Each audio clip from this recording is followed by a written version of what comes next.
ಸ್ನೇಹಿತರೆ, ರಾಜ್ಯ ಸರ್ಕಾರ ಪಶುಪಾಲನಾ ಇಲಾಖೆಯ ಮುಖಾಂತರ ಹಮ್ಮಿಕೊಂಡಿರುವ ಪ್ರಮುಖ ಯೋಜನೆಗಳ ವಿವರ ಹೀಗಿದೆ ನೋಡಿ. ಹಾಲು ಉತ್ಪಾದಕರಿಗೆ ಉತ್ತೇಜನ. ಪ್ರಾಥಮಿಕ ಹಾಲು ಉತ್ಪಾದಕರ ಸಹಕಾರ ಸಂಘಗಳಿಗೆ ಗುಣಮಟ್ಟದ ಹಾಲು ಸರಬರಾಜು ಮಾಡುವ ರೈತರಿಗೆ ಸರ್ಕಾರವು ಪ್ರತಿ ಲೀಟರ್ ಹಾಲಿಗೆ 5 ರೂಪಾಯಿಗಳ ಪ್ರೋತ್ಸಾಹ ಧನವನ್ನು ನೀಡುತ್ತಿದ್ದು, ಈ ಹಣವು ನೇರವಾಗಿ ರೈತರ ಬ್ಯಾಂಕ್ ಖಾತೆಗೆ ಜಮೆಯಾಗಲಿದೆ.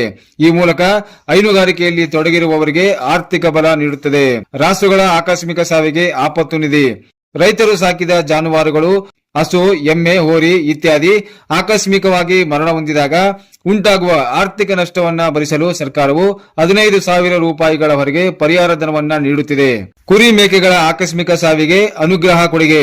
ಸಣ್ಣ ಮತ್ತು ಅತಿ ಸಣ್ಣ ಕುರಿಗಾಯಿಗಳ ಹಿತದೃಷ್ಟಿಯಿಂದ ಆಕಸ್ಮಿಕವಾಗಿ ಮರಣ ಹೊಂದಿದ ಕುರಿ ಅಥವಾ ಮೇಕೆಗಳ ವಯಸ್ಸಿನ ಆಧಾರದ ಮೇಲೆ ಅದರ ಮಾಲೀಕರಿಗೆ ಸೂಕ್ತವಾದ ಪರಿಹಾರ ಮೊತ್ತವನ್ನ ಸರ್ಕಾರ ನೀಡುತ್ತಿದೆ.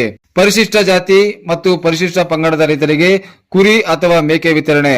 ಪರಿಶಿಷ್ಟ ಜಾತಿ ಮತ್ತು ಪರಿಶಿಷ್ಟ ಪಂಗಡದ ರೈತರಿಗೆ ಕುರಿ ಅಥವಾ ಮೇಕೆ ಸಾಕಾಣಿಕೆಯನ್ನು ಉತ್ತೇಜಿಸಲು 10 ಹೆಣ್ಣು ಕುರಿ ಅಥವಾ ಮೇಕೆ ಮತ್ತು 1 ಟಗರು ಮರಿಯನ್ನು ವಿತರಿಸಲಾಗುತ್ತಿದ್ದು, ಈ ಯೋಜನೆಗೆ ಸರ್ಕಾರ ಗರಿಷ್ಠ 90,000 ರೂಪಾಯಿಗಳವರೆಗೆ ಸಬ್ಸಿಡಿ ನೀಡುತ್ತಿದೆ. ಕೆಳಗೆ ಕೊಟ್ಟಿರುವ ಲಿಂಕ್ ನ ಮೇಲೆ ಕ್ಲಿಕ್ ಮಾಡಿ ಈ ವಿಡಿಯೋವನ್ನ ಸಂಪೂರ್ಣವಾಗಿ ನೋಡಿ ಹಾಗೂ ಈ ತರಹ ಇನ್ನಷ್ಟು ವಿಡಿಯೋಗಳಿಗಾಗಿ ನಮ್ಮ ಚಾನೆಲ್ ಅನ್ನು ಸಬ್ಸ್ಕ್ರೈಬ್ ಮಾಡಿಕೊಳ್ಳಿ.